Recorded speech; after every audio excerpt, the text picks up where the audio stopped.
Getting sturdy. What's happening? Matt, what's up, my boy? Trade CJ Stroud to the Jets. I've had enough. The one time we had the best defense in franchise history, he cost us. Embarrassing. Matt, I was thinking about you, man. I was thinking about you, bro. When I saw where the score was going, you were definitely in my thoughts, bro. Because that hurts. That hurts big time. Montavo, thank you, bro. Appreciate it. Swag, what's happening, bro? Congrats on the baby boy. Yes, thank you, bro. I appreciate it. Hey, listen. Life is going on. Life is great. It is great to be here. In this situation, expecting a son, handling business across the house. What's the name of a baby? We ain't gonna say it yet. Keeping it under wraps. We have an idea of what we want to name him, but you want to see his face. So we want to see what he looks like before we start naming him. You can't give him a name that doesn't match his face, right? It doesn't match his vibe. You got to have the right name for that. So, am I going to make him a Jets fan? I think he's going to end up becoming a Jet fan because he's going to want to be like me, right? But you know what? Hey, listen. We're going to put on games.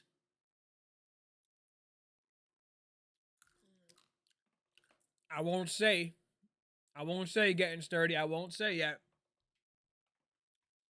But yeah, we'll make him a Jets fan. Why not? I mean, not like, I don't know. Is it cruel to make my son a Jet fan? No.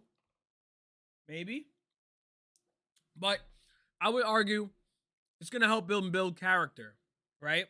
It's going to help him build a lot of character because if he's a Jet fan, he's going to realize that not everything in life is going to be fair and sweet. Okay, being a Jet fan is a big part of that. So being a Jet fan teaches you endurance. And so, is it crazy to make my son a Jet fan? Maybe, because I mean, I haven't gotten much out of it, but he has to know what it's like to hope and dream for something to work out a certain way, and realizing it doesn't work that way. Hopes and dreams mean nothing, right? You actually have to have substance, and you have to be really good, and you can get close, and that's good enough. That'll keep you around. But life is not fair. Things are not going to go your way, but you're going to stick with what you stick. You're going to stick to your commitments, and that's what being a Jet fan entails, right? I've been a Jet fan since I was 8, right here in this room, right here where I'm sitting. I watched the Jets for the first time. Where he's going to watch the Jets, I don't know. Maybe the Jets are good when he's actually old enough to watch. That'd be great. Makes it easier. But it's not that hard. He's just got to kick it with me and watch the games. He's going to like the Jets, and I'll give him all the lore and all that stuff like that. So I'm looking forward to that. Jet fans have endurance. Jet fans have endurance. And we're going to talk today about the pain of Jet fans, 1983 and 2010. Okay, my plight comes from 2010. My uncle, I think I sent them into an episode of Rage, because I sent him the 1983 AFC Championship games, where coincidentally both of these games happened on the same day. 1983 and 2010, the Jets played in the AFC Championship game and lost. But 2010 was the last time we had a playoff game. So we're going to get into that towards the end of the stream. My boy Matt says Texan fans are cursed. You guys have only been around for 24 years. You know, it's disappointing. I was rooting for y'all hard, and y'all sold. CJ Stroud sold. And so a lot of fans are going to be, this is a time of year where so many things can change year to year. There's no guarantee you're going to get back to where you were last year. And for the Texans, with that type of defense, you had to feel like you were right there. That, hey, if Stroud could just hold it down and do his thing, come on. You were at the game? Bro, you were at the game in 2010. That's the worst. That is the worst. We're going to get down into that in a little bit, all right? Because when the segment that I'm going to put up, I think, Montalvo, I hate to take down memory lane, but this is a hard memory for me too. I was 15. You were 7. I was 15. Bro, it's crazy. We got content to do tonight. We're going to have a good time. There's some new Jet news tonight, too, which we'll get into. And so I should probably lower this thing. You sat at the top of Heinz Field? Yeah, I wouldn't. Brother, that is some real pain, bro.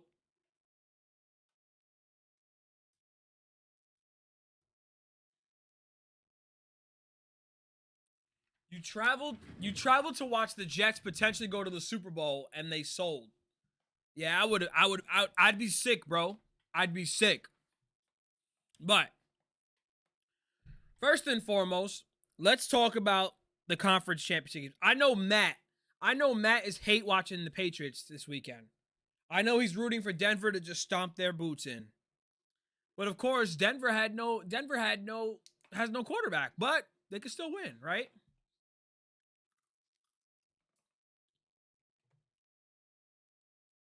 So let's get into it. I should put up something on Instagram. You're gonna be hate watching hard, my brother. You're gonna be sick.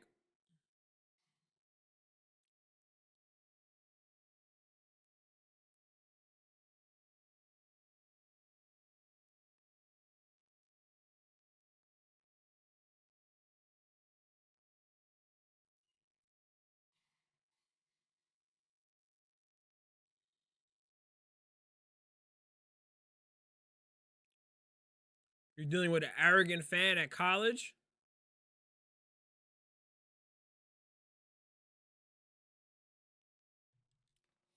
Wow. Last week, so wild card weekend, I picked 5 out of the 6 games correctly. And then divisional round humbled me. I had the Bills beating the Broncos. That didn't happen. I felt like the 49ers would play with house money and give the Seahawks a game. They got stomped. Okay, that game was over from the kickoff.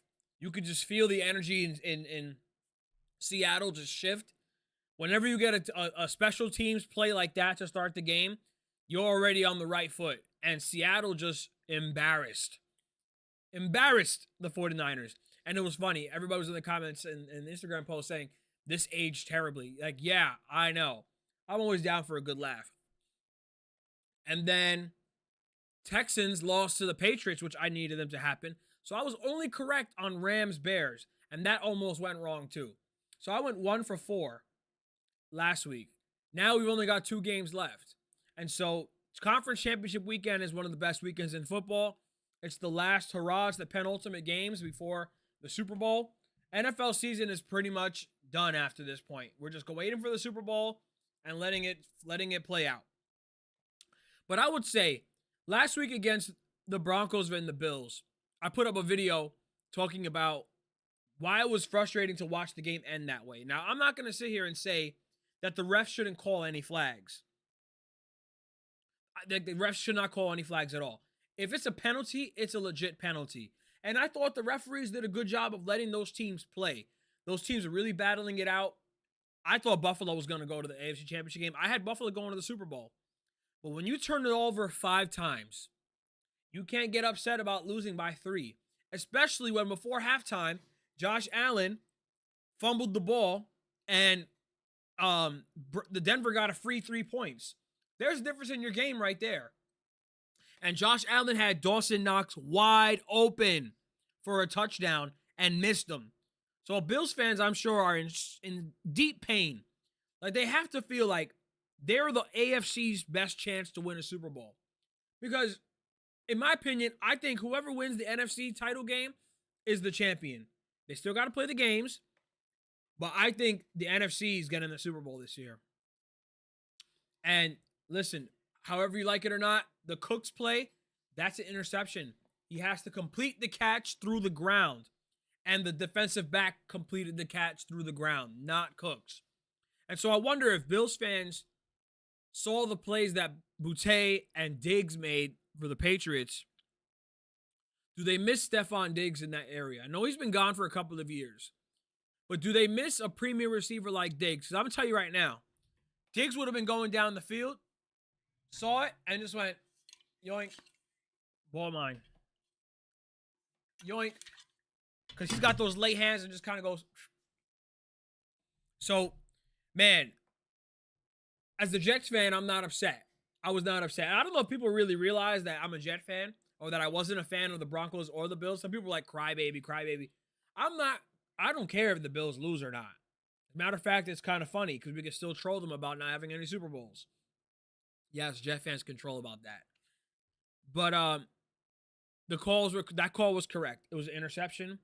I thought the first defensive pass interference call was bogus, but the second one was obvious. But the second one doesn't happen if the first one doesn't happen, in my view. But of course, they lost Knicks, which is brutal. So just wanted to laugh about that last week. Now,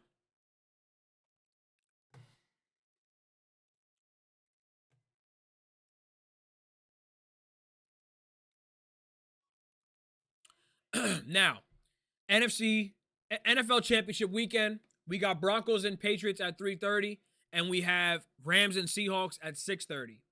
Now, what's up, Notorious? What's up, bro? Good to see you. We're sitting here talking some ball. We're gonna go down memory lane. We're gonna have a good time. But first, we got to talk about the championship games. Then we'll talk some Mets and Yankees because some things actually happened. And then we're gonna get into memory lane.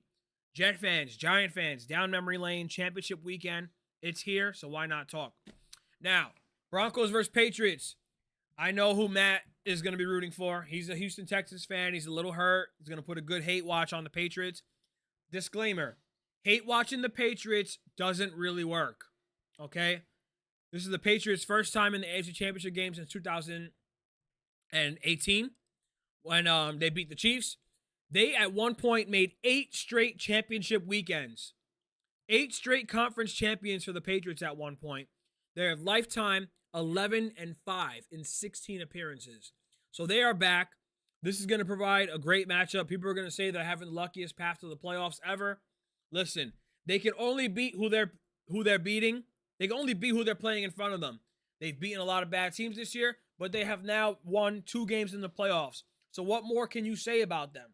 What more can you say? And so the hate watching, like you said, Notorious, makes them better. Because every time I hate watch them, it doesn't work. Okay, it's only worked when the Giants were in the Super Bowl. Eagles, every now and then. This is who beats them every now and then. That's what it is, right? So the Broncos have Stidham. Stidham is obviously getting first-team reps all week. Peyton is a great coach. Vrabel's a really good coach. I think these are pretty tight when it comes to coaching matchups, but you give the edge to Peyton, right? He's experienced, been there, done that, Super Bowl. He's got this confidence about him. Even with Stidham, I'm sure he's been gassing up his team all week, and I'm sure he might have a couple of tricks up his sleeves because Denver deserves to be underdogs in this situation because of the quarterback situation, but they're no team to be messed with. Playing in Mile High is not easy, okay? The Patriots are actually playing in Mile High for the 5th time, and they are 0-4 in Mile High Stadium. It's a real home field advantage that the Broncos have playing out there on the West Coast and up in Mile High with the elevation, how loud and vocal that fan base is, how good their defense is, how good they are on special teams. Offense, they don't make any mistakes, and they just play really tough, fundamental football. Sean's really turned that team around in 3 seasons, and now they're at the doorstep of the Super Bowl. So both of these defenses are going to be larcenous. It's going to be a very physical game, okay? Both defenses have absolutely dominated. The Broncos were opportunistic last week, forcing fumbles of Josh Allen, getting interceptions. The crowd gets rowdy. They stole a lot of points and extra possessions off of the turnovers, right? And to be honest, that interception won them the game because if Cooks catches that, the game is over. And so they make the plays when it matters. They have a really tough front 7. They got a great secondary. They're opportunistic, disciplined, and physical. Now, teams can move on them still, make some plays, but they are still a defense that's worth respecting. Now, Drake May, what concerns me for the Patriots offensively is they have not been strong. I know they played a really tough defense with the Chargers and even tougher against the Texans, which breaks Matt's heart. I hate to bug Matt, my Houston fan, but It is what it is, my boy. Now, Drake May has fumbled a lot. He's had 6 fumbles so far in the postseason. So he's got to be extremely careful with Denver. They got defensive pass rushers. Bonito had a strip sack last week. A lineman caused the fumble on Josh Allen last week. And so when you have when you have two teams that are as close as they are this year, as close as they are matchup wise, and you have Broncos at a disadvantage with quarterback because of Stidham. Well, if May doesn't play up to par and it's his first road game, this is a really tough challenge. First road game on the road in AFC Championship game in Denver, right? And you have a defense like that in that environment. So I think Denver's going to get 1 or 2 turnovers here, but when are they going to happen? Who's going to steal possessions at the right time? So this game is going to go down to the wire. It's going to be physical. I can't stand the thought of having the Patriots in the Super Bowl again. But considering the quarterback situation of Denver, you kind of want a good quarterback matchup in the Super Bowl, but I don't want to see the Patriots get there. But they deserve to be favorites because of their situation, and they've gotten here. They earned the right to be here. They earned the respect. But I think Denver's got something about them. Playing in Mile High is not easy. Playing in that building is hard. The defense, can Sean get the team to steal a possession, be energized? Can he get the quarterback feeling good and confident, right? They got to try to get him early into the game and find his opportunities, take some deep shots with Mims. Can Sutton have a solid game, right? Can the run game obviously protect them? But I think Stidham's going to come out with a lot of adrenaline. He's going to come out ready to make an impact and win the game for his team. They just got to win 2 games with a backup quarterback. And when you have a team like theirs and a coach like theirs, it can happen. So I think it's going to be low scoring. I think this game is probably going to end up 20-17, 23-16, 23-19. One of those. It could come down to the last possession. It could come down to who's protecting the ball better. So I'm gonna go with the Broncos. Edging it out at home field advantage, defense, energy. Patriots on the road with their offense that has not been sharp. Drake May's first game on the road. It's hard to pick against Denver in that situation, but unfortunately, I think whoever wins this game is going to get smacked by the NFC champion because the NFC is stacked. All right, now moving on. 6:30, Rams versus Seahawks. Seahawks with their first time in the NFC title game since 2014. They're actually undefeated at home in the NFC title game. Rams are back for the first time since 2021. These two teams split the season series.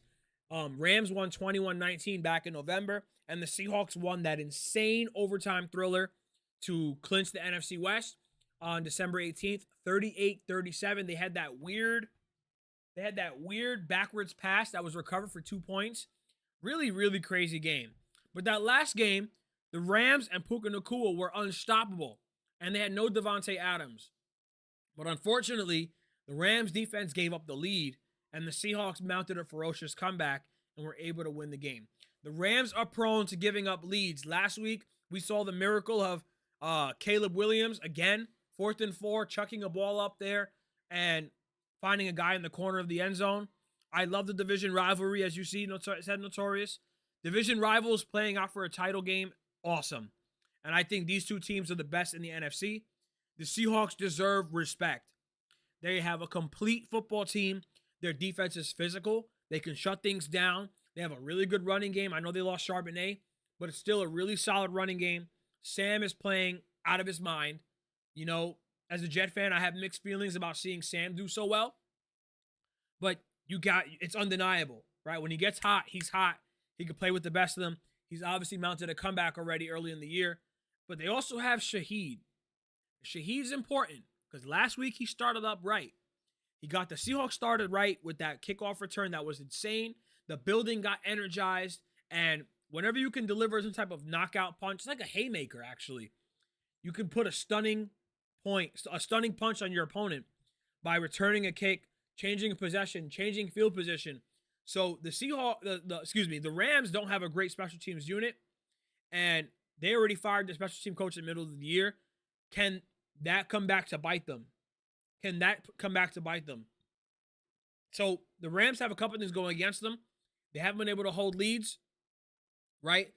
They could not shut down the Panthers right away when they had a chance to put that game away. They did not. The Bears were able to come back and force overtime. And now you have the Seahawks, who are a complete juggernaut at home against a team that is undefeated at home and is going to be rallied by that 12th man. And so either of these teams can win. And I honestly think, what's up, Keller? How are you, bro? Good to see you. My man. I honestly think the winner of this game is going to be the champion. And they'll be the heavy favorites over whoever comes out of the AFC, whether it's the Patriots or the Broncos. I had the Rams going to the Super Bowl. Okay? Stafford's the MVP. Adams is motivated. McVay's a great coach. Nakula's awesome. Complete team. But it's hard to go against the Seahawks. And I went against them once already and bit me in the butt. So while I picked the Rams to go to the Super Bowl early before the postseason started, I think the Seahawks are going. I'm going to go with the Seahawks. But either one of these teams can make it happen when you have division rivals, especially like the Rams and the Seahawks. Anything can happen. Put in some work. What are we working on, Calvin, today? What are we working on, bro? And so I'm just excited to see both of these teams play. There's a chance that with the snow, we'll all just be home watching the games. So with the amount of snow, hopefully we get a ton of snow.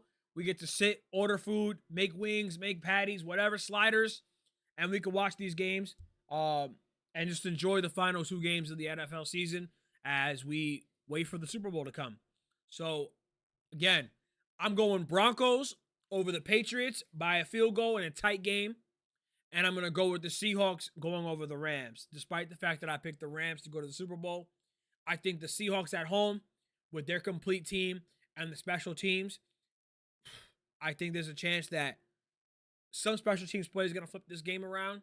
And the Seahawks have that type of defense that just suffocates you and beats you down and plays discipline. And I think they'll have enough to edge it out. So I could be wrong, but I think we'll see Broncos versus Seahawks, a rematch of 2013 with probably the same outcome. Okay, so let me know who you think is winning this weekend. Rams or Seahawks, Broncos or Patriots. Let's see what happens. Biceps, triceps, you're just doing everything upper body, bro. I did chest, I did back and shoulders a little bit yesterday with little biceps. So I'm super sore. Took a little rest day today, had some things to do around the house. But man, I don't have you. Friday night in the gym. Friday night in the gym is for the real lifters, bro. For the real lifters. Upper body's my favorite. Hey, anybody that likes legs to do it twice a week is a psychopath.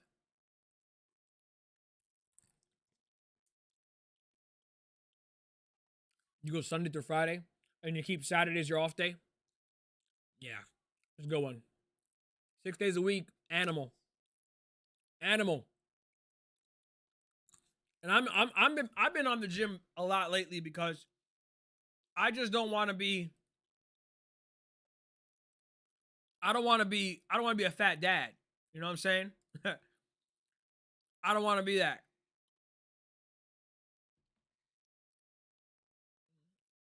So I got to be tight. I got to keep everything in shape. You do legs twice a week, you're a psychopath. You are a psycho, Helen. You're a psycho, Keller. So that's my mentality. I'm like, how am I going to sit here and preach discipline to my son, Lord willing, and I'm not disciplining myself to be in the gym at least 3 days a week? How does that work? Right? I have to do it.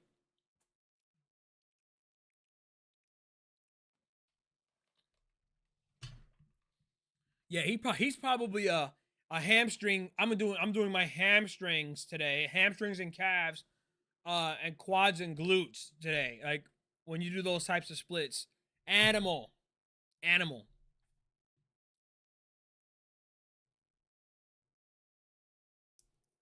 Now, let's get into some baseball. The Mets finally made some moves. Now, everyone was on the Mets because they lost Kyle Tucker to the Dodgers. Everybody's losing to the Dodgers, okay? Everybody is. Is Kyle Tucker worth that contract? No. But the Dodgers have a wealth of riches. They're willing to spend it, and they're going to do what they got to do. Plus, I'm a towel guy, so I'm always up and down, so my legs be up putting in mark. Woo! Bucked up, mother bucker, and I'm good to go. Yes, sir. Hey, listen. Keep working out. Health is wealth, my man. Staying strong, staying physically in shape. It's big. It's big. So, after the Mets lost out to Kyle Tucker to the Dodgers, they went and pivoted, and they were able to sign Bo Bichette, who I heard will play third base for the Mets. Pretty good considering you have Lindor at short, Marcus Semien at second, Bichette at third. Provides a really stable infield for the Mets. Now Polanco, is he the first baseman, as good a first baseman or better defensively than Alonso? But it's a lot of power to replace. Okay, they lost Alonso. When you lose Alonso, you lose 35 home runs. So they have a lot of power to replace back in there. So then they got Luis Robert, and they traded for Freddie Peralta. I think Peralta was the most important move that the Mets could have made this week. Because the Mets, last year, what killed them was the fact that they didn't have any pitching. And when you don't have any pitching, you're just a dead team walking. Okay, so the Mets get a big arm in Peralta. Apparently, he's open to signing an extension with the team. Hopefully, they can get that done. You never want to trade prospects and not be able to get it done. Should be something they can get done. But the pitching is important. The Mets have the best chance of taking the Dodgers down, especially if Kodai can turn around. Well, the problem with Senga is the health. Senga is not a healthy pitcher. And so, in light of the Mets doing that with Robert, Luis Robert, outfield, stabilizes, adds another power bat, has to kind of get back into form. Maybe he'll do it with the Mets and in that position, a new environment. I'm sure playing in Chicago can get pretty draining, but good addition to the Mets.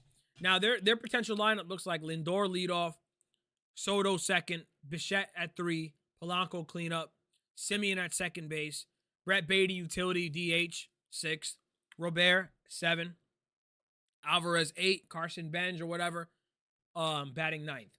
But they got to continue to stack up on the pitching and build in that area. So, listen, the team is going to come around together. The Mets are not going to field an abomination of a team. It's going to be a different feel, though. You don't have Nimmo. You don't have McNeil. You don't have Alonso. You don't have Diaz. Those are core pieces of the Mets that were there for the last couple of years that were fan favorites, big contributors, and guys that really that enjoyed being Mets and playing that. So, their biggest thing, they're going to have a new look. They're going to have a new feel. Just allow them to gel, see where they're at through spring training. How are the young guys going to fit into that mold of the team? And can they get the pitching situated? Because they got more work to do in the pitching area, in my opinion. So Peralta's an awesome pickup for the Mets. And obviously I like Robert too because, listen, why not? You trade for a player of his caliber with the talent, with the power. You hope that with the new situation, he's going to come out and look really good. So only time will tell, right? And that's the beauty of it. So you can speculate all we want, but the proof is going to happen when they play. So the Yankees ended up signing Bellinger. So I think Bellinger was waiting out between the Mets and the Yankees would cave. And so I think what you see is, and good point there, Notorious, it was like seeing the baby bombers slowly leave. Agreed. That one team that they had that made it to the ALCS, well, the Mets had that core make it to the NLCS and give the Dodgers a run for their money, and they couldn't get it done. But Yankees re-signed Bellinger. Good move. Had to be done. I like Bellinger's bat. I like Bellinger's outfield ability. I like that he can play first base. Listen, like Keller said, people hating on the Yankees for signing Bellinger and saying they're running back the same team. This is where the Yankees are now. The Yankees are not going to be a team that's going to spend an absorbent amount of money like the Dodgers. We're not them. We're not. What's true about the Yankees? We have an awesome rotation. We easily have the best starting rotation in baseball. Pitching staff. I'm sure our bullpen is going to be much more improved. Yankees have to stay healthy, obviously. But listen, this is where we're at with the Yankees. They have a lot of DHs, right? You got Ben Rice. I know he plays first base and catcher, but he doesn't have a strong position that he can play. Dominguez. You have Stanton still. You have Judge at his age. So Grisham, they've got a lot of guys that can play, that can fit the pieces, and it's going to be a good team. With the pitching, they'll still be a really solid team next year. So the Detroit Tigers asked for Ben Rice, Cam Schlittler, and George Lombard Jr. at minimum, and a deal for Tariq Skubal. Yeah, I'm passing on that too. I would love for the Yankees to have Skubal. Like, imagine a rotation of Skubal, Fried, Cole, Rodon, Schlittler. Well, we wouldn't have Schlittler in that situation, but you get it. Yankees are going to have one of the best rotations in baseball. Cole's going to come back healthy. You hope that Cole comes back healthy and strong. You have Max Fried at the 2. Probably Max is going to be at the 2, and maybe Cole slides into that. Maybe Fried transitions into a ace role. You have Cole second.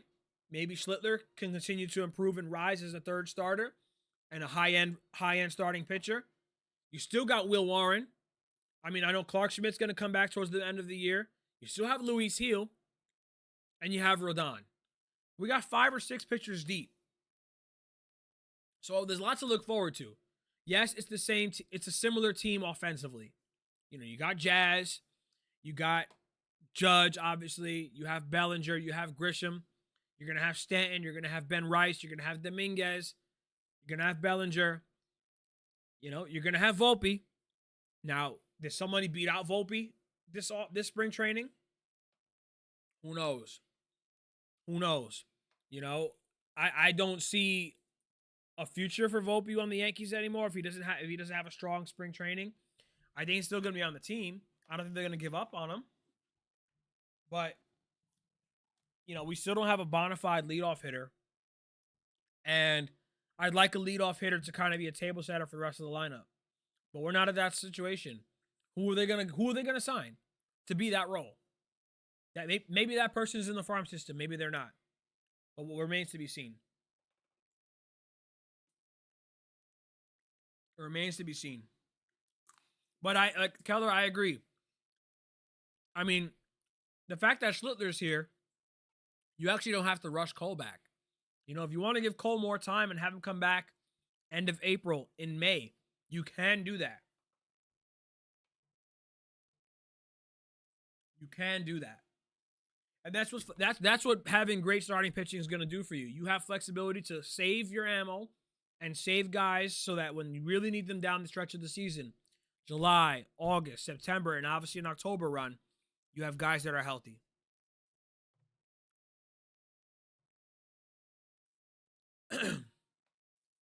But it's pretty crazy. Baseball is right around the corner.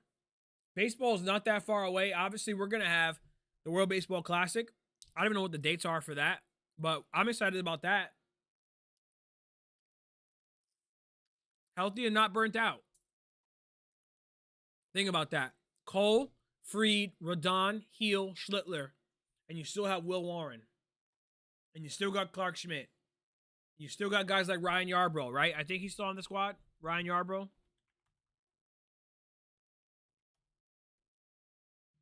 Yeah, he's still on the team. You have the Yankees have a lot of length in their pitching. And that's going to go a long way. The question with the Yankees is not about whether or not. What's up, KP? March 5th to March 17th. Okay. What's crazy about this is I have a lot of work that March. And of course, the baby could come here at that time too. So I don't know how live we're going to be. I'm going to try.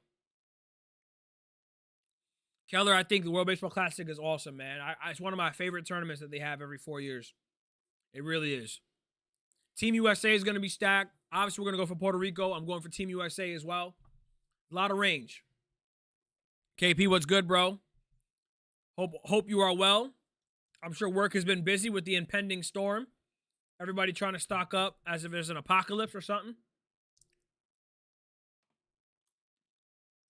How are we feeling about the NFL conference championships this weekend? I uh I came out and picked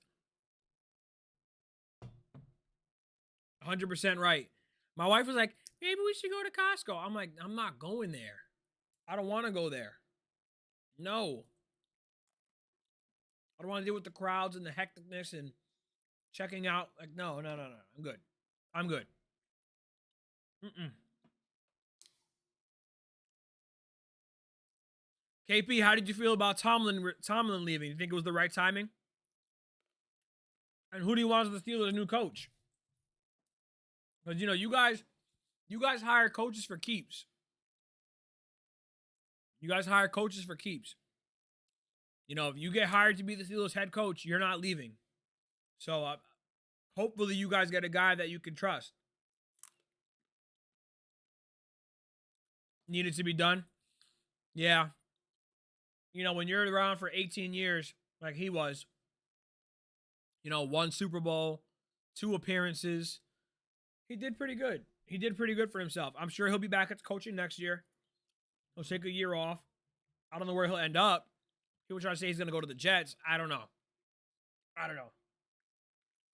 Everyone wants to get on the Jets case about where they're at with the coaches and all that stuff. It's just, they're not getting rid of them. So why are we still yelling about it? You know what I'm saying?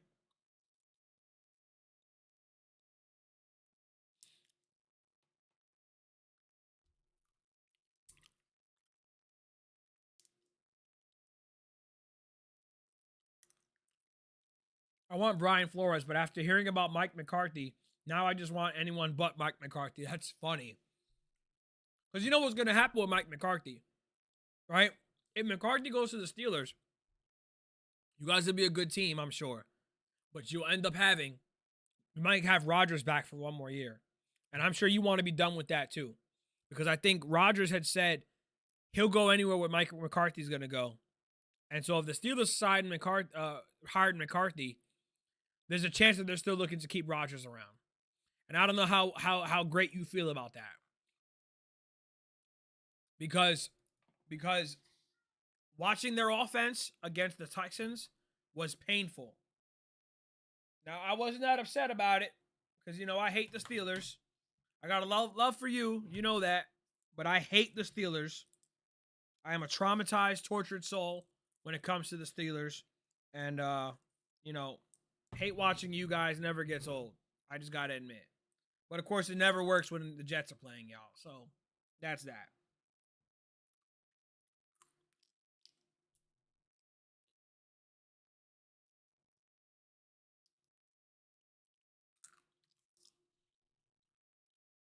Ugh. Coaching cycles. Think about how many hiring cycles. Think about it. There was like 10 openings for head coaches this year, and they're still only halfway filled. The Steelers' job never comes out. The Steelers' job never comes open. So who are they going to hire? I don't know. Is Flores really going to go there? I don't know.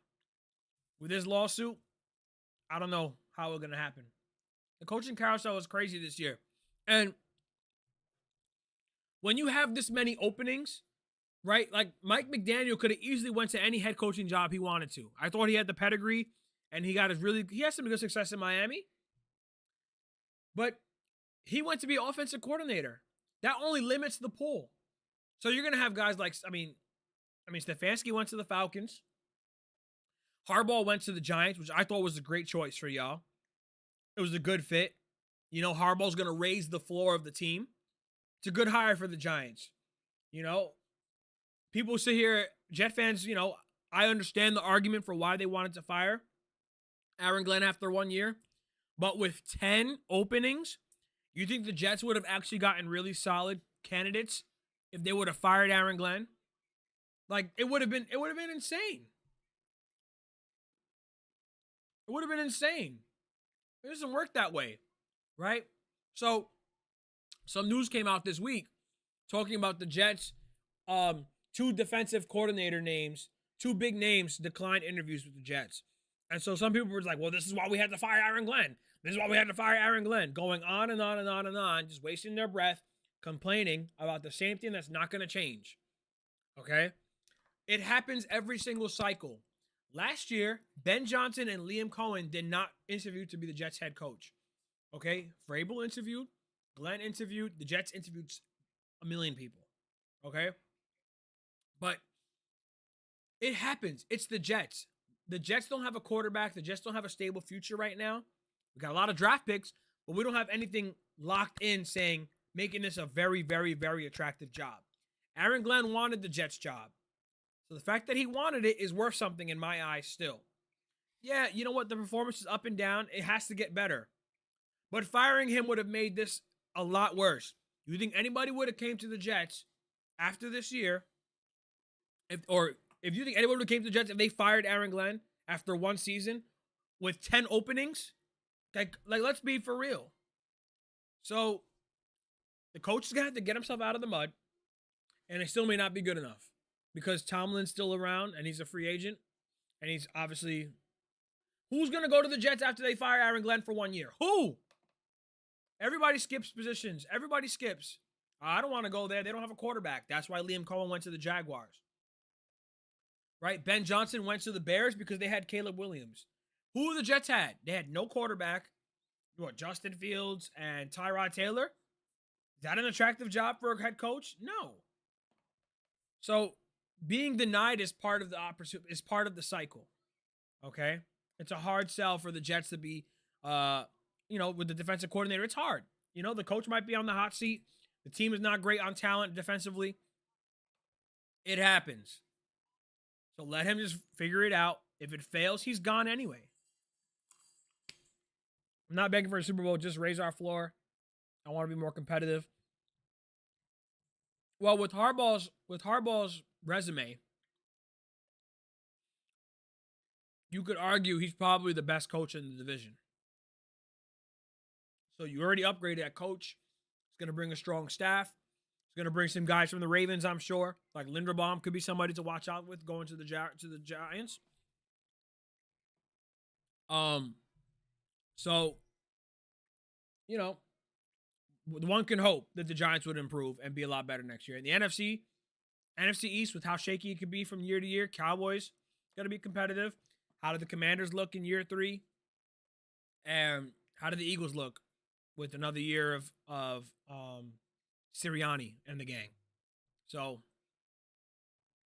I trust in Muji. I'm not sure about Glenn. Well, listen, the Jets structure is Glenn runs the show. Muji plays the GM role.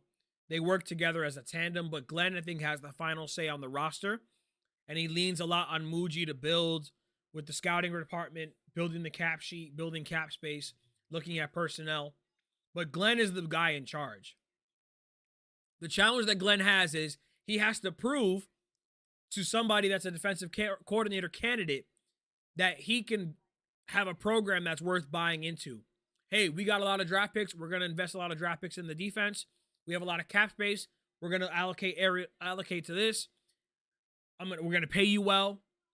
Maybe he decides to call plays himself if he can't get a really good offensive coordinator or defensive coordinator. I don't know. But we did move on from a bunch of assistants. So Charles London, who was our quarterback coach, but was always a running back coach. That makes sense. Eric Washington, defensive line coach. Not great. Scott Turner, passing game coordinator. He's gone. Aaron Curry, linebacker coach. He's gone. Alonzo Escalante, I think he was the safeties coach. But they're shaking the room up, which is expected. And we have to let it play out. Let the coach figure it out. He still has until the draft. So today's January 23rd. 90 days from now is April 23rd. That's 4 days away from the draft, I believe. Because the NFL draft is going to be in Pittsburgh. What's the date?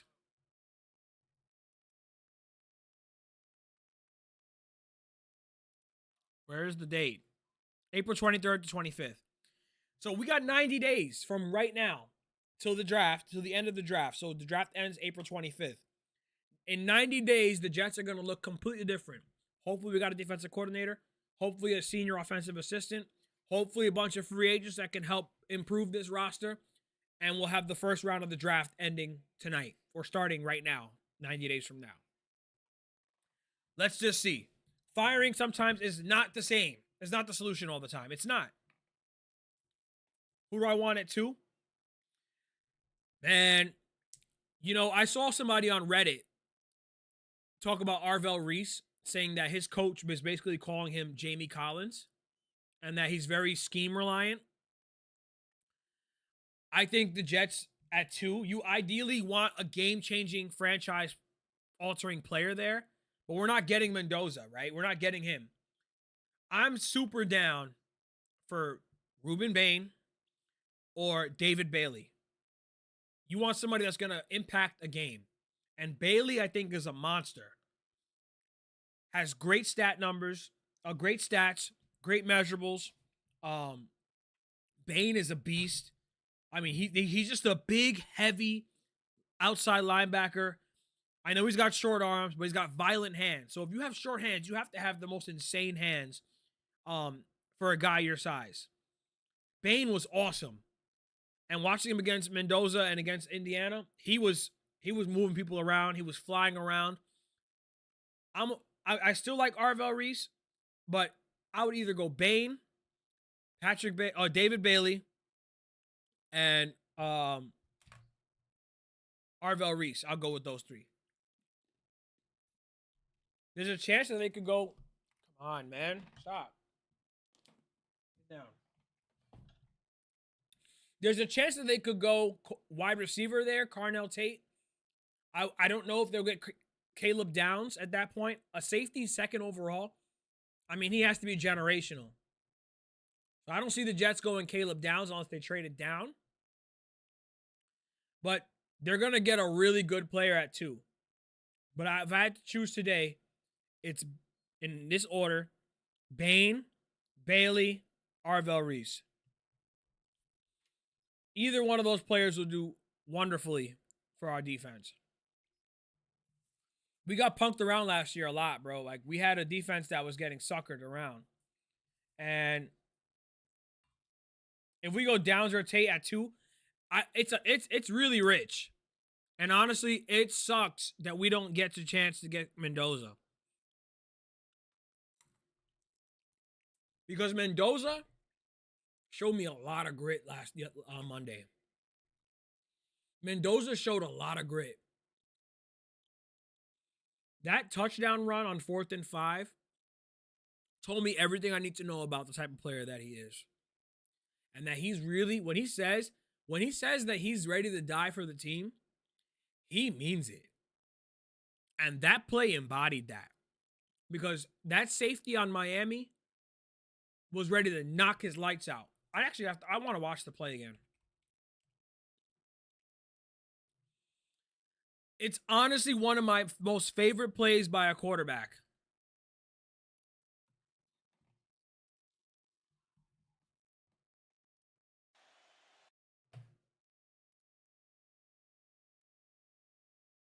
I have to see it again.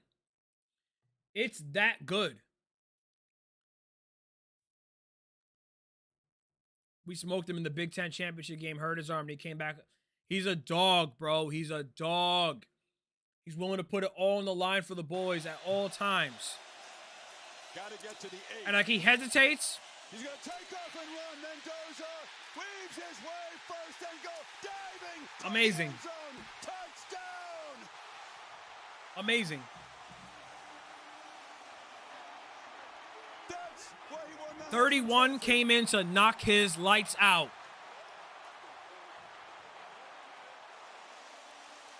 Hey, heat of the moment. I give him the pass for it, bro. He's got that quirkiness to him. What a call by Kurt Signetti. And the offensive coordinator. Yo, 31 cleared him, bro. He definitely breaks the plane, holds on to the football for a touchdown. What? Just amazing, bro. Pardon the left, yeah. He is insane, bro. Now, also the thing with Mendoza was on the 4th down before that play, he just threw a dot. He threw a dot to Becker, who's going to be a pretty solid NFL receiver in my opinion. when he comes out of the draft for next year. But wow, that was just incredible. When I saw that play, I was like, no way he just did that. No way he ran it in himself to win the game. And unfortunately, he'll be a Raider. Because of course. Because of course. Because of course. He had a clip. There was a clip of him talking about being with the Raiders and like how it's a great organization and, you know, great culture, great. Yeah, I'm sure. Tom Brady's gonna do wonders with him. And, you know, one can only hope that the Raiders get an offensive line that's gonna protect him and support him. I don't know how. I don't see a way that he ever gets past the Raiders. There's no way. And it kind of stinks because it's like the Jets tanked out and had an awful season just to pick an edge rusher. Like, wow, okay.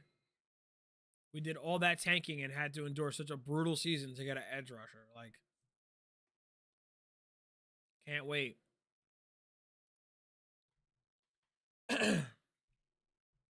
But yeah.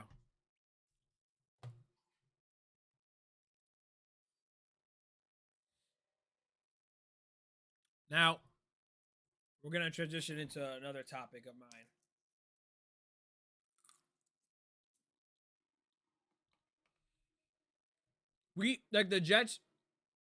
The Jets seriously tanked out and had an awful record with one of the worst offenses in football to get an edge rusher. Like, we're not even going to, like, if we're going to get a quarterback, maybe it's 16 with Ty Simpson. I like Ty. He's got that dog in him. He's got some leadership qualities that I like. Got some really, really, really good intangibles and good tools. A little raw. He's going to be very raw. He's going to have to sit. But it's like, we have no path to a quarterback. And we're going to have to make magic happen in the draft or in the veteran market. Like, it's such a dub, bro. It's so annoying. That is so annoying.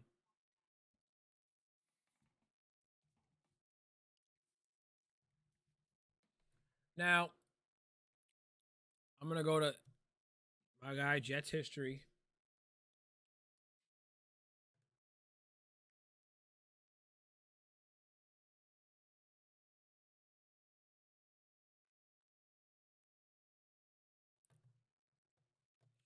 My guy, Jets history, runs some of the best pages on Instagram and X. And I've watched this a lot, right? 15 years is half a lifetime, half my life, bro. I have not seen the Jets in the playoffs. And tonight, right around this time, I was having a miserable experience watching Jets versus Steelers.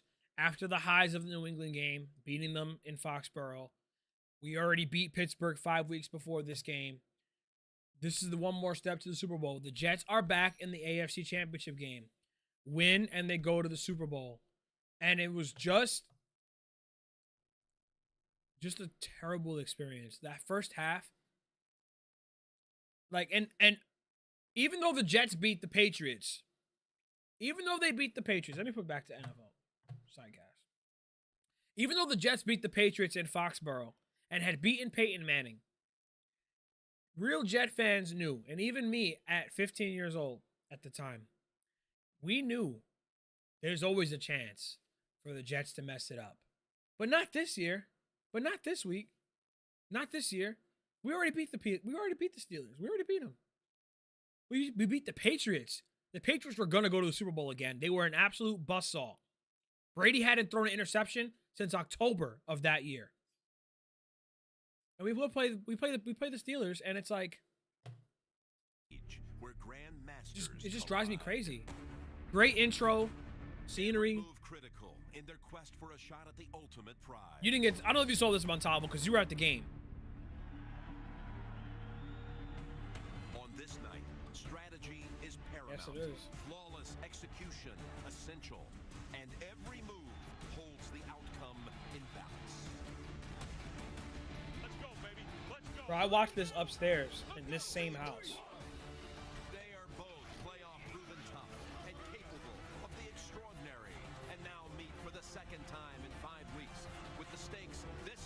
What a great intro. The New York Jets, molded in the image of their coach. Fearless, brash, attacking. You know how they're talking about the Jets? This is the Jets. Fearless. Make their mark. Back. The Pittsburgh Steelers, with their I hate everybody on this team. relentless, intimidating, opportunistic, and it's big play gunslinger seeking his third crown. The board is set. Checkmate. Games Super Bowl 45. What an intro.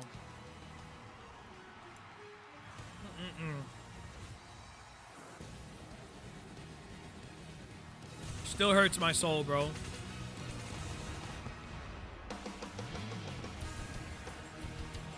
Welcome, everyone. Verizon, the official wireless service provider of the NFL. Shoulda handled takes business, you bro. First on the field, Heinz Field in Pittsburgh, all set for the AFC title. 13 game. and 5, The bro. Jets and the Steelers, the last piece of the puzzle, with the winner to take on Green Bay in Super Bowl. You would have had 2 45. 6 seeds in the Super Bowl. 2. It's terrible, bro. I have the entire the second half is on YouTube, bro. It's on YouTube. First down at the Steelers 45 is Sean Green, who was banged up. He's back in. They fake the handoff to him. Sanchez Uncork on that the one. roll out, throws. He's got Holmes open, and he holds on for the touchdown. What a play! Santonio We were back. Holmes broke his Right back back. into it. He held his hand up because he knew he was going to be open, and what a job by Sanchez looking down the field Painful, and bro. seeing it. They blocked the edge to give him extra time. Painful. Pain. Found this old photo. This guy found this old photo up there before the game started. No reason we should have lost this game, bro. No reason. It's the stage. This right First here. half for the Jets. It is now over, and they will try and regroup and make a game of this AFC Championship in That's a the second regroup. half. Come on, baby. Hey, we believe in miracles? Yes, we do. Let's go, baby.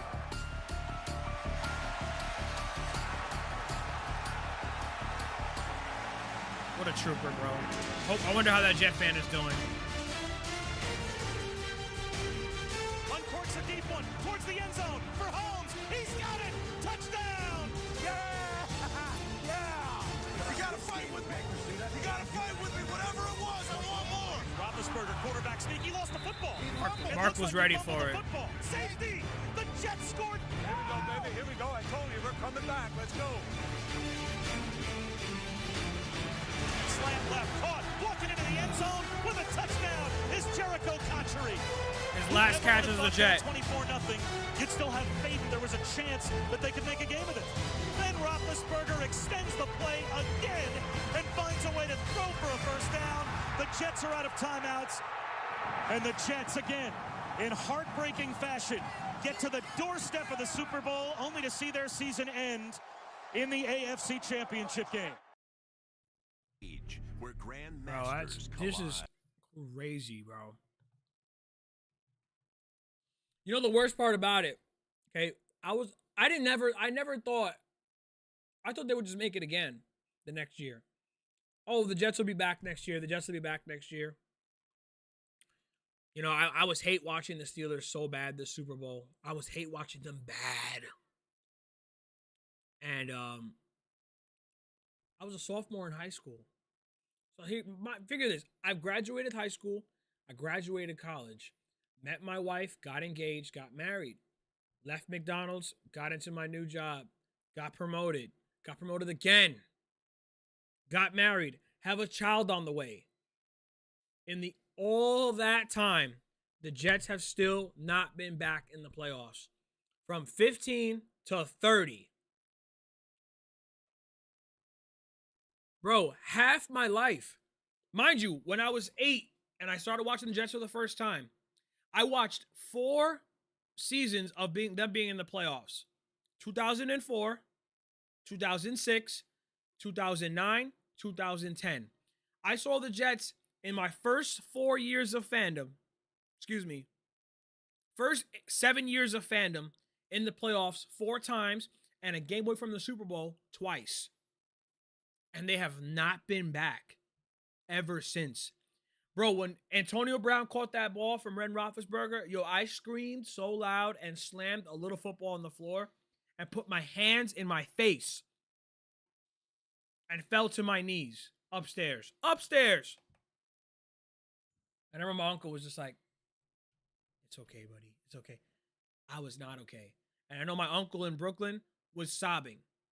His party was over. And they haven't been back, bro. They have not been back.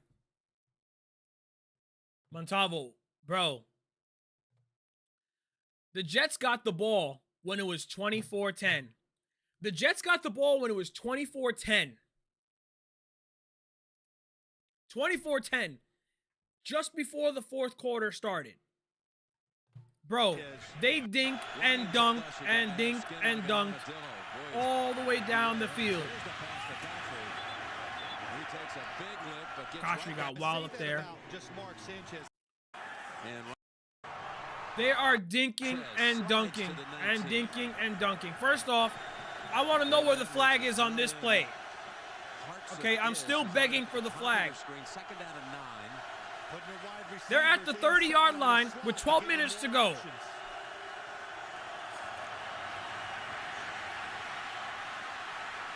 Sanchez slides to the 19. Where's the flag? Sanchez is asking for the flag. No flag. That's fine. 11 minutes to go.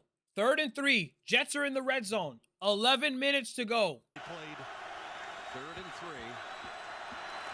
It's Green. Woo! Yo, what a hit this was, bro. What a hit this was. Sean Green was the Jets' back for the playoffs. They should have kept leaning on him.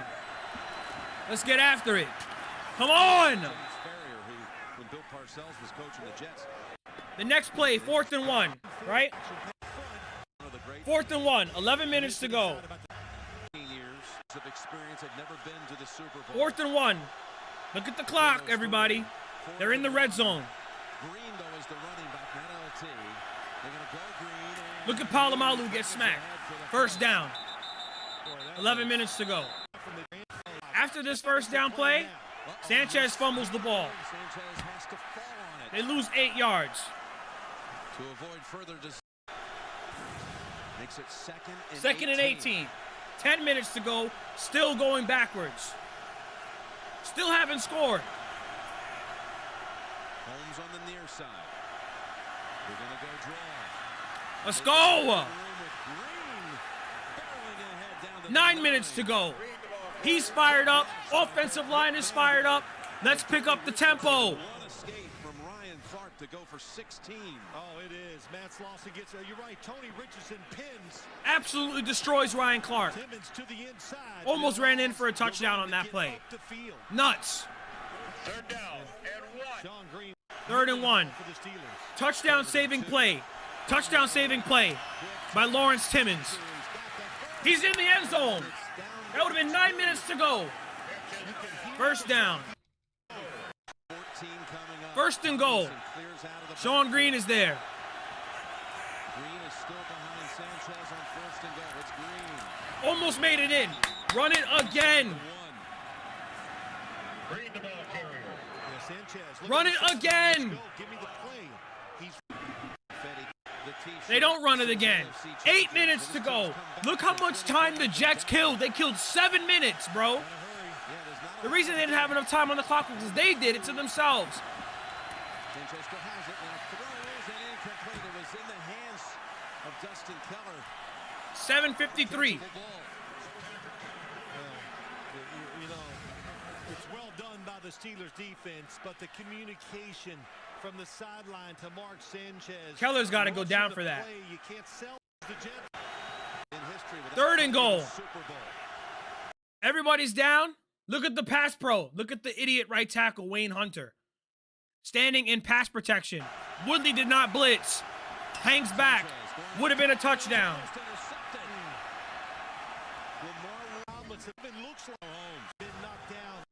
4th and goal. Now the Jets line up in the I. Now they line up in the eye with Laney and Thomason. Where's Sean Green? Straight ahead.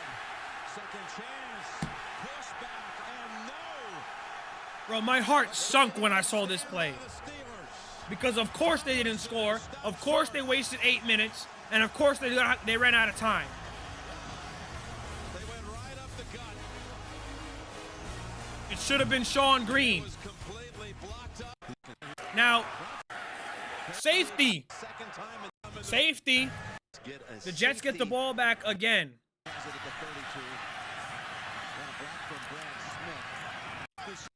So the Jets have the ball with 7 minutes to go again, still down 2 possessions. If they would have scored with like 10 minutes to go, they would have been good. They would have had 8 or 9 minutes to go, down 1 touchdown. By the time the Jets score,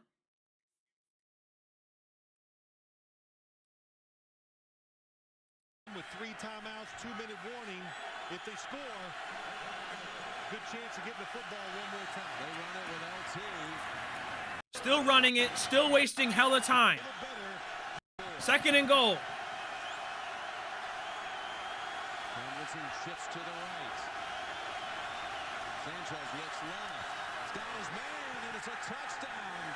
3 minutes to go. For the Jets.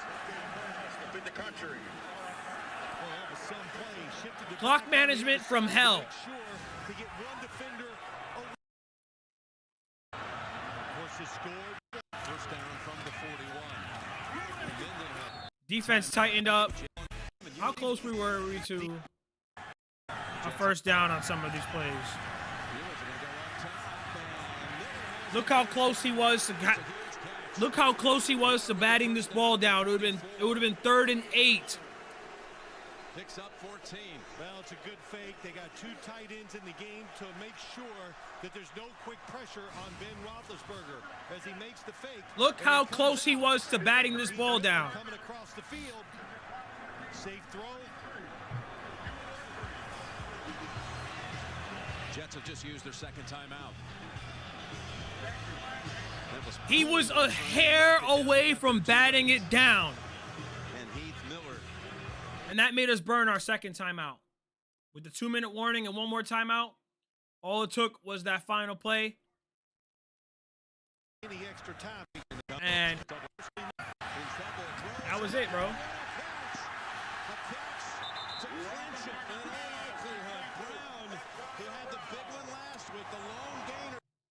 There's a point in the game where, I kid you not, Kyle Wilson took a football to the face. Could have been a pick 6. We wasted so much time. We wasted so much time. And we ran out of time. Now, on the same day, years ago, thanks to New York Jets history, the Jets played against the Dolphins in the AFC Championship game, where Don Shula did not put a tarp on the field, and the Jets' offense was impacted by this. You guys tell me if this is a fumble. Franklin. Fumble. Fumbles. I know it's 42 years ago. Gastineau has the ball. Gastineau. What's he going to do for us? Hold on. They called this ball dead. Dead. Oh, what a break for Miami. No question, it appeared to be a fumble. It appeared to be a fumble. And really, everyone here in the Orange Bowl. And we'll show you why. Andre Franklin running up inside. Buttle comes in and blasts him right there. The ball is already moving out of his hands before he even got close to the ground. They called that dead. Gastineau. In a 0-0 game. Prematureness. What a joke. I said that to my uncle, and he was like, it's BS. It's BS. It still makes me sick. Hello? The ball's moving out. I'm not even alive for that game. My dad and my uncle were probably watching this together. My uncle destroyed all his baseball trophies because of this game. Same age as me, pretty much. 14 years old watching the Jets. In 1982, getting robbed.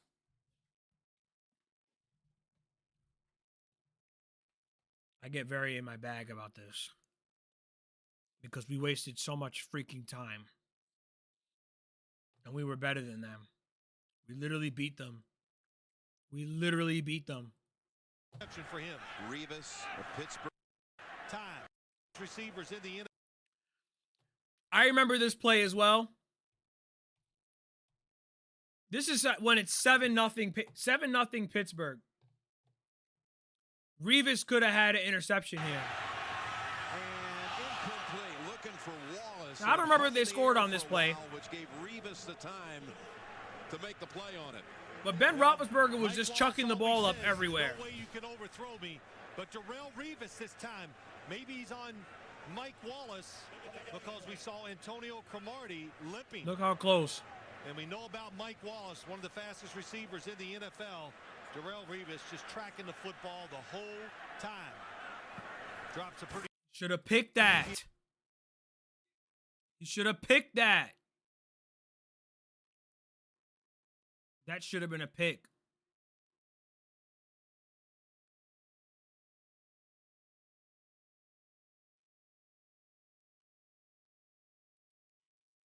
He had the ball in the breadbasket. And of course, the nail in the coffin. This is the difference right here. 3rd and 17, trying to get yardage, trying to get things going. 3rd and 17. Hit when he throws it, ball is out. That is William Gay picking it up. It may have been an incompletion. Gay. I thought it was incomplete. Mets, Jets.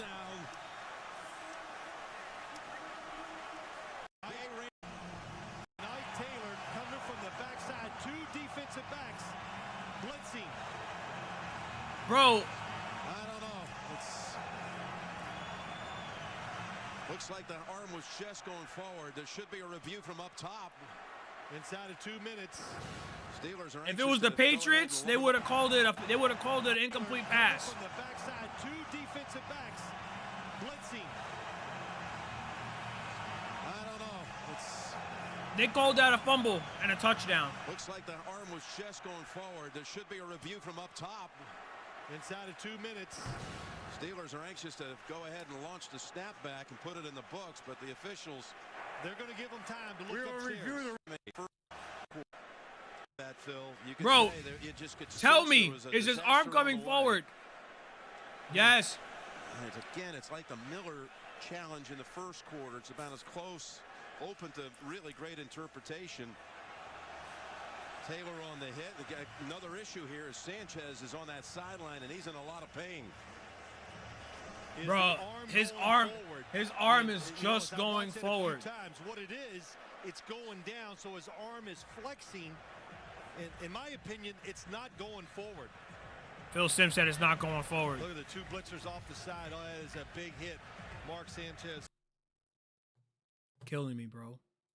Killing me. But taking a look at the Giants, you know, a lot of people like to debate whether or not Eli Manning is a Hall of Famer. And I'm just going to say Eli Manning absolutely is a Hall of Famer. Because the games that he had when he played against the 49ers, with that defense, yo, the beating that Eli Manning took for his team to go on a Super Bowl run was legendary.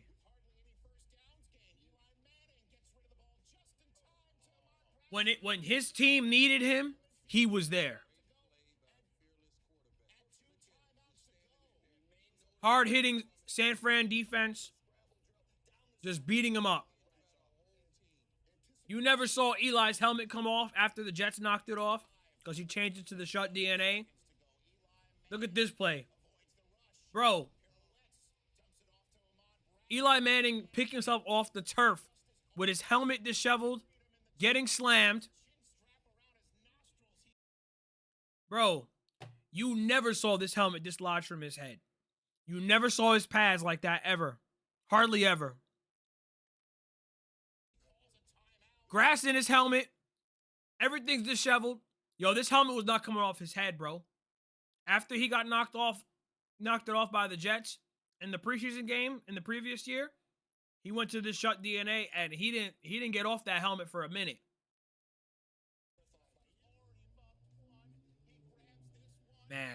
What a fumble. Wow. Look at that chin strap, man. What a play. I remember watching this because I knew the Patriots were going to be in the Super Bowl, and I was dying that I was hoping the Giants could be there. Because, of course, I'm always going to hate watch the Patriots.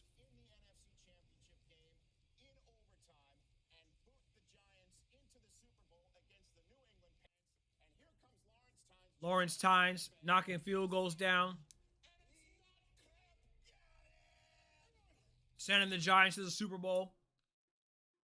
Just incredible. Eli was just tough. Tough, clutch, resilient, smart. When it was time to do what he had to do, he got it done. Great quarterback. Hall of Famer. When it was time, Eli was there, bro. Eli was there.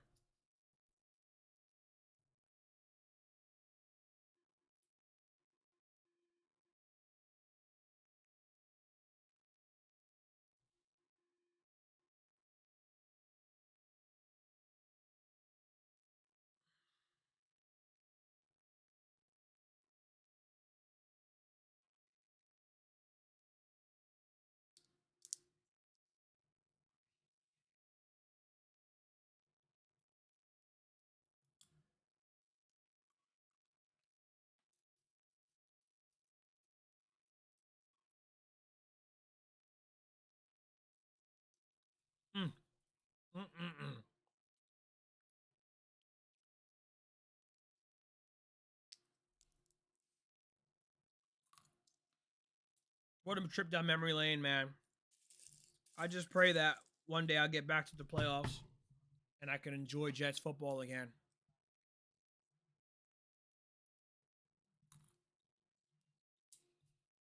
It's crazy, bro. But overall, a fun time, man. Seriously. Fun time is always on stream.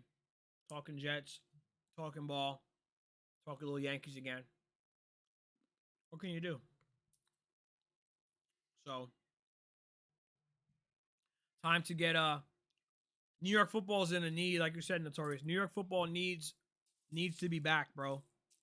It's been too long for both of our teams to be this bad. You know, traditionally, always the Giants have always been good. And New York sports, like you said, New York sports has not had a championship in a long time.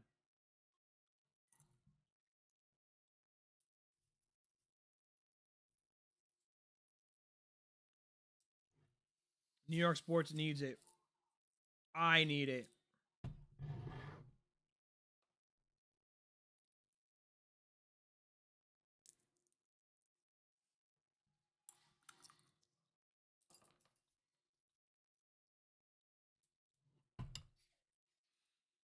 Oh, man.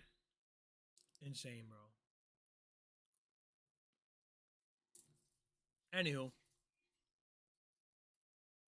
I'm gonna holler at you fellas. Appreciate you guys being here. We're gonna get some content cut out. We're gonna get some videos out. We're gonna have a good old time. Championship weekend. It's the last championship weekend.